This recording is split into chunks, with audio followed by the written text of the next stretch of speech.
पिलामाने आज आमे श्वासक्रिया विषय जानिबा। वर्तमान तुमे माने नाक बाटे जोर रे पवन भीतर को नियो और बाहर को छाड़। पवन नेला बेले और छाड़ला बेले छाती रे हाथ रखी अनुभव कर। कौन अनुभव कल? छाती फुली उठिला और पुणी संकुचित हैला। ताहेले तुमे माने जानिछ कि नाक बाटे पवन शरीर केउठाको गला ओ केउठारू बाहरी आसला।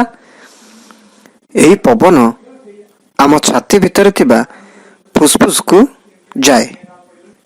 आम छाती भितर दुईटी थली अछि। सेही थली द्वय को फुसफुस कुआ जाए। यह भितर को पवन नाक ओ श्वास नली दे जाए और पुणी सेही बाट दे बाहरी आसे। पवन नाक भितर को नेबाकू प्रश्वास और बाहर को छाड़िबा को निश्वास कहू। एही क्रिया द्वारा फुसफुस रे रक्त विशुद्ध होइथाय।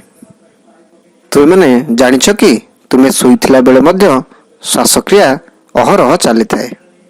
प्रश्वास वायु प्रथमे नाक देई श्वास नली उपरे फुसफुस को जाए। पुणी निश्वास वायु फुसफुस रु श्वास नली देई नाक बाटे बाहर को बाहरी आसे। पिला माने आज आमे श्वासक्रिया विषय रे जानिले।